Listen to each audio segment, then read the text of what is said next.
how this goes on.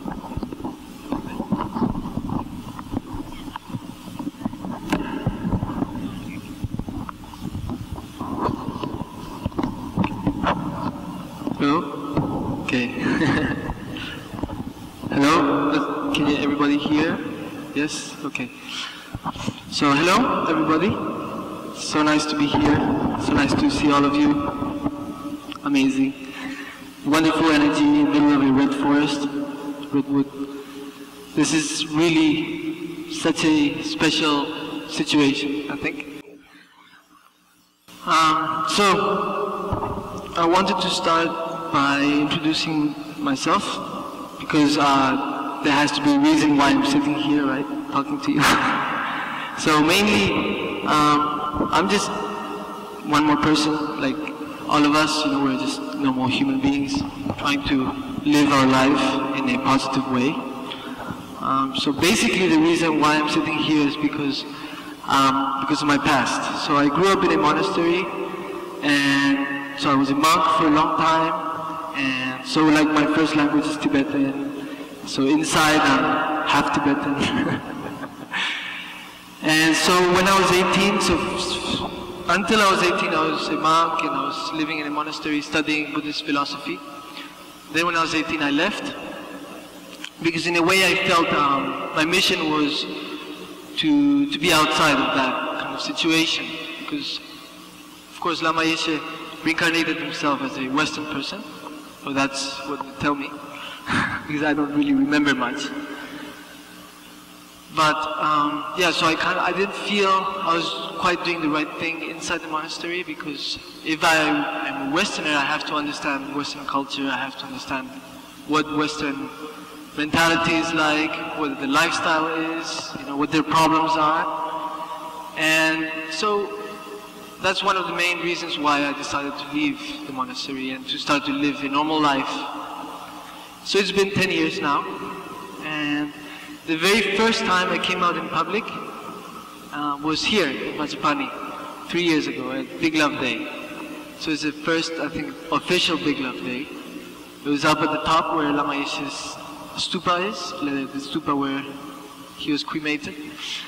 And so there I did give a speech that was maybe 2 minutes long.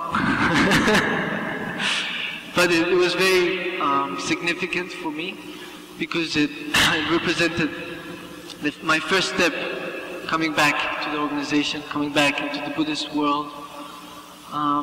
Because also when I was younger, also when I was in the monastery, I used to think a lot about like the answer to my questions were very difficult, because most of the answers were, because it's written in a book, or because the Buddha said so, or it's like that, So sometimes it was hard for me to quite take it as my truth, because I had to kind of like experience it in a way.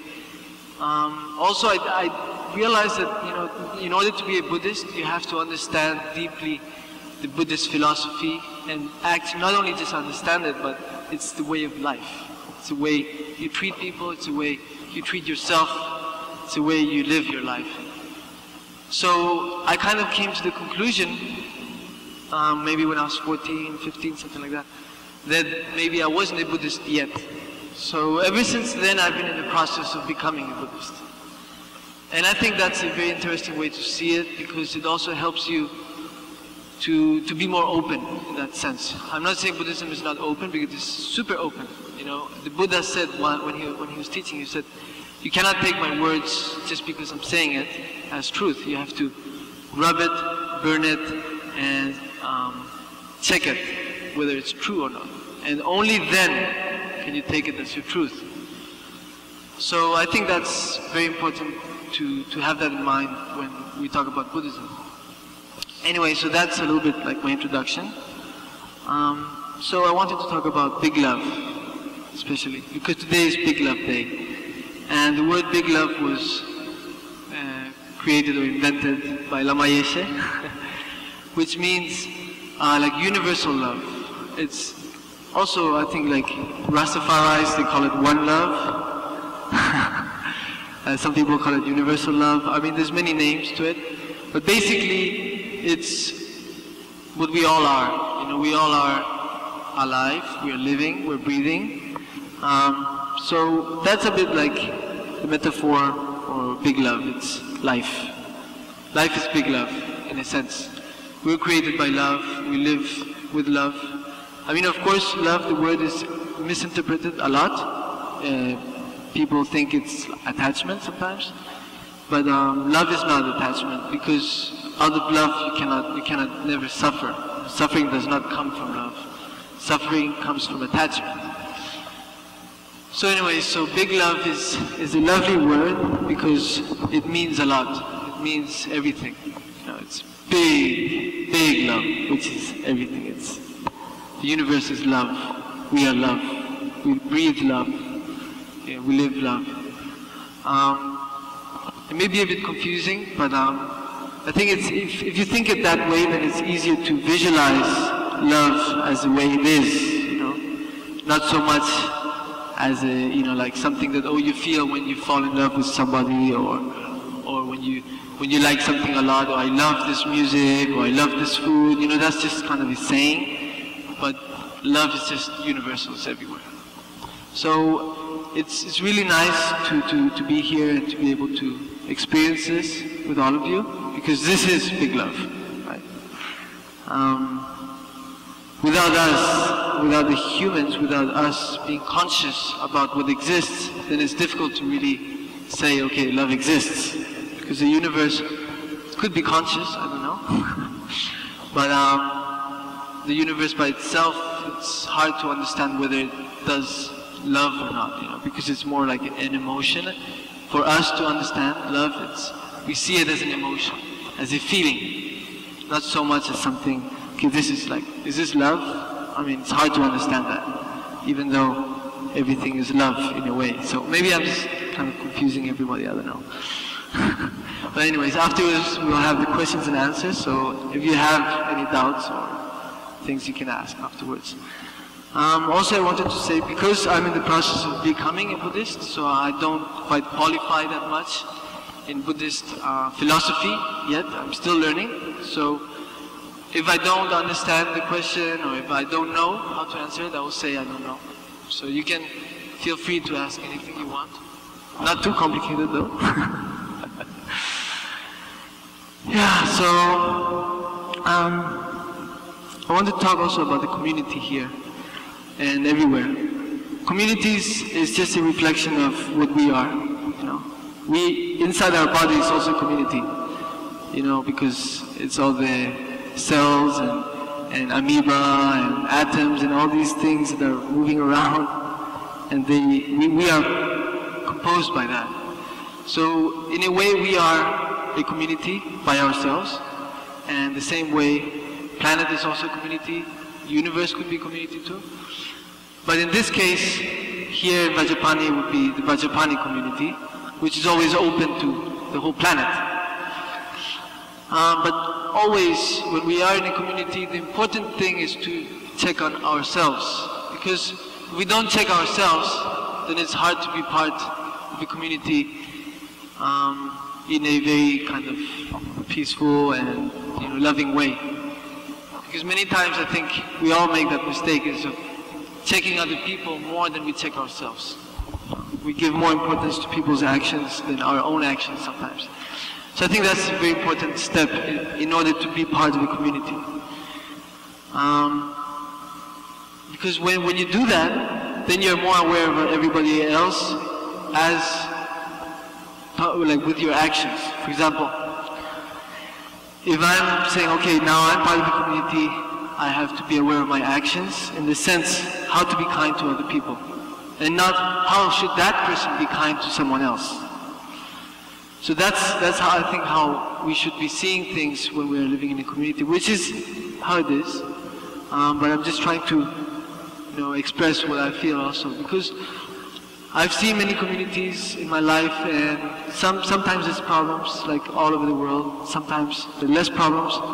But one of the main reasons why there are problems is because people don't check up on themselves. To try to see the mistakes other people do before they check on their own mistakes. So when we do that, then I think it creates disharmony. So that's why that's a very important step for community. But I'm not saying it's not that way. I really appreciate everything that Vajrapani represents. And it's such beautiful energy here, you know, especially with nature, far away from frequencies, from TVs, from cell phone, what do you call it, cell phone towers and all that. Because that, I mean, sometimes it's hard, you know, when you live in a city, that can affect your system, you know, it can affect your energy.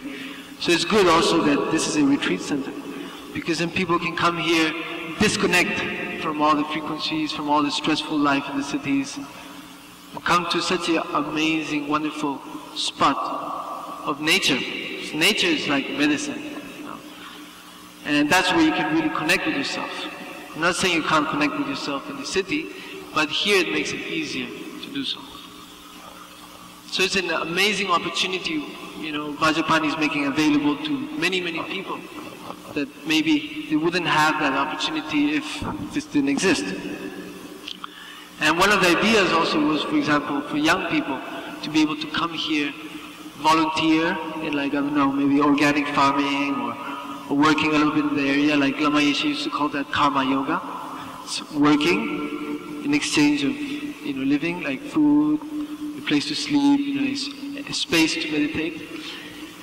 And because also young people, many times, they don't have the adequate finance to maybe pay for a retreat. So I just wanted to just throw in that idea, you know, that it would be wonderful for young people to actually feel attracted to this area, to this place, to this opportunity, so that they can actually put in practice. Because the earlier you do it, the earlier you make the habit to actually start training your mind not to become a slave to our emotions and a slave to our tricks we play in ourselves. Sometimes, like, for example, we can be our best friend, but at the same time it can be our worst enemy. And that's, I mean, literally it can be like that. Because many times, like, our ego plays games with us. You know, we think we're right because of our ego, and we don't let other people show us the truth of how maybe they can see it. And if we open up to that, then we can learn something new. But some people don't open that door, so they're not able to evolve because of that ego. So in that sense, we are our worst enemy. And that's just one small example. You know, many times we fall prey to our own emotions, like attachment or greed or jealousy or anger. You know, in one moment of anger, you can destroy your life, and you can regret it for the rest of your life. Those are just situations of how we can really be our worst enemy. And of course, we are our best friend, because we were born to this world by ourselves, and we will be dying and passing away by ourselves also. There will be nobody there coming with us and saying, oh yeah, don't worry, when you pass away I'll be there and I'll lead you to wherever you have to go. No, we have to walk the path of ourselves. And that's the case also throughout our lives, because we are alone inside. You know? Always, you know, we think, we feel, we are the ones who know ourselves the best. But even then, we still don't really know ourselves that well. Even, like, for example, for myself, I do things which afterwards I think about it, I'm like, why did I do that? I mean, that's so weird, you know. I never really imagined I would react in that way, you know. And then you think about it, and then you try to search the cause, and then if you investigate and observe how you react, you can really understand yourself better. But I think we are always learning throughout our whole life and understanding ourselves slowly. Even the day we pass away, we're still learning something. And actually, as a matter of fact, the day we pass away is the day we learn the most. So it's not like you can't really say, oh, you know, I have a degree, I know this, or I know everything, or I'm wise enough to know that what you're saying is not correct. I mean, we always have to be open to new ideas, to what people feel, because each of us is different also, as individuals. Each of us have a different situation, have had a different childhood, have had different experiences. I mean, everything is completely different in each of us. So we can't really generalize, you know, and say, okay, this works for everybody. You know, I mean, it may work for some people, it may not work for some other people. That's also one of the reasons why I left the monastery, is because I feel my mission is to kind of create more interest in people who are not interested in Buddhism, you know? Not so much people who are interested in Buddhism. And that's why also I see myself as a non-Buddhist, but as in the process of becoming a Buddhist, so that those people can identify themselves also with my process. So that's a little bit like what I feel is my mission in life, is to introduce Buddhism, or at least the essence of Buddhism, without the name of Buddhism, to those people who are suffering the most, because they don't have the opportunity to come in contact with that. So it may be a little bit difficult to understand, because for some very traditional people, it may be difficult to accept, but I think there's many things in life which we don't understand, but we have to accept. And that was the case with me also. During a long time, you know, there were many things which I didn't understand why they were like that, but I had to accept them anyways, because that's the way life is, you know, and Buddhism talks about that. They call it karma. So in a way it's like the law of cause and effect.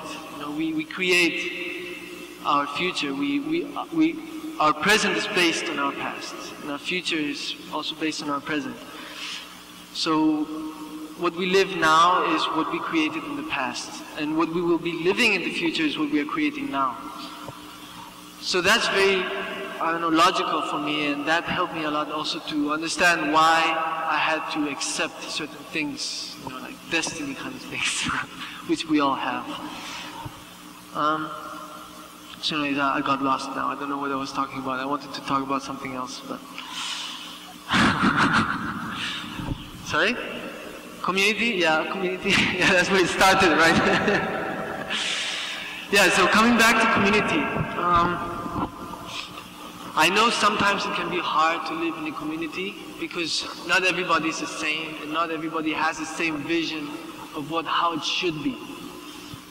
But I think as long as we check ourselves and we accept some things, and we try to understand also other people's vision and other people's situations, we create the cause to be more at peace with ourselves. You know? And I think also it's the same with life also. You know, if we sometimes we think it's going to be like that. We project so hard it's going to be that way. When it doesn't happen that way, we kind of fall apart. We become depressed. We're not happy. But then maybe in the end, if we accept it, it's even better than what we imagined it to be. And that's the case many times, you know, when you actually accept, then suddenly, boom, a door opens and it's way better than what we expected or what we projected. Sometimes it's good to go with the flow, right? But always try to keep in mind to be open to other people's vision and other people's feelings and other people's actions, you know, in the sense, try to understand why they're doing that and not so much criticize and say that's wrong, but to say, okay, maybe that's wrong from my point of view, but maybe if I try to understand why that person is doing it, or even talk with that person in a very friendly way, then we can actually try to become more wise, you know, try to even understand why that person is, or even help that person. If they're doing it wrong, then we actually can help them. You know, instead of saying, you know, I mean, like for example, when somebody criticizes somebody else, you're not really doing much good, you know, you're actually harming yourself. You're creating the cause so that people don't really take you very seriously anymore. You know, they're like, okay, yeah, this person, yeah, he talks bad about that, so maybe some people don't really want to listen to that, or they don't really want to agree with that, you know. And you're actually planting a seed of disharmony right there. And that's not Buddhist, right? I mean, I would say that's a little bit samsaric, and that's exactly where we're trying to get out of from. You know, we're trying to get out of samsara. So the first steps is to concentrate on ourselves in everyday life. And for example, in my case, by not being a Buddhist, but in the process of becoming a Buddhist, then I'm not that much of a Dharma practitioner, in the sense like I don't do prayers, you know, like I don't have a sadhana where I sit every day and I recite prayers, you know. I used to when I left the monastery, but then I just stopped doing it. So for example, for those people who don't have sadhanas, or even the ones who do, either way, I think it's very helpful to say, okay, how can I practice Dharma in a very universal, kind of easygoing way, you know? And I think the way to practice Dharma, like for me, like a real Buddhist, is when life brings tests. You know, like life will suddenly bring, something will happen where we have to pass a test. And the way to pass the test is to not become a slave of our emotions, or even to really be aware of how we react to those situations. Like for example, if like even family, for example, is a very good example, at least for me, because like my family is Spanish, so Spanish people are very emotional, like we start shouting immediately, you know, it's like something, I don't know, maybe it's in the blood or immediately, you know, like here it's so funny because like in America, what I've seen, people like start to get a bit like tense. They don't shout, they just like they continue talking, you know, but in a very kind of cool way, you know, like they just, you know, to keep their cool. But in Spain, immediately we're like, so that, I mean, that was very helpful for me with my family, especially because many times, many times, it's like a test of patience, a test of, to see whether you actually fall prey to your emotions or not. And in those cases, life really brings a test to you, and you have to, if you pass it, then you feel much better. And the more times you pass it, then the easier it becomes to maintain that state of mind, which is the state of mind where you're actually not unhappy, you know? You don't fall prey to, like, you don't have the ups and downs. I think it's normal, you know, we fall depressed, we get depressed, sometimes we're really happy, sometimes we're not, sometimes it's financial problems, health problems, family problems, relationship problems, you know, personal, I don't know, maybe childhood problems, you know, there's so many different situations where we fall prey to that. And most of the times we fall prey to that because of our ego. Me. I'm suffering, I'm not happy, this happened to me, oh poor me, right? So actually there we are creating the cause to suffer even more. You know, when we have that kind of mentality, that kind of mindset. So that's why the life brings you tests. So when you pass those tests, then you create the cause to become less of a slave to your emotions and these ups and downs. Like for example, one of the good examples I like about, you know, for example, happiness. You know, one of the reasons many people come to Buddhism is because they want to be happy, searching for happiness. I think all of us search for happiness at one point or another. And it can be hard sometimes to find happiness if you're just searching for happiness. You know, I want to be happy, me. You know, I want to be free of samsara because I'm suffering, because I'm not happy, for example. In that case, it'd be much easier to say, okay, so how do I make the cause to be happy without searching for happiness? First step, try to make other people happy. So that will automatically make you happy, because that's the way life works. Life, whatever you give, comes back. Another way also is to say, okay, it's really hard to be happy, so why don't I try to not be unhappy, for example. So that can help a lot also, to make the cause to be happy, to be more stable. It helped me a lot, because I was a very unhappy person during a long time. I was very insecure, I had lots of emotional problems and all these things. So that helped me a lot to see it that way, to say, okay, I'm going to try not to be unhappy. How do I try not to be unhappy? Don't focus so much on myself.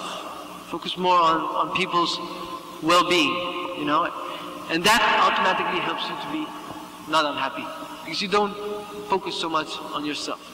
I think that's also a basic teaching of Buddhism, you know. That's mainly what Buddhism represents for me, at least, you know, in a kind of short, kind of very simple way. So I think, yeah, that's about it. I don't want to keep you waiting for the questions and answers and all that. So, yeah, so maybe we'll do the questions and answers.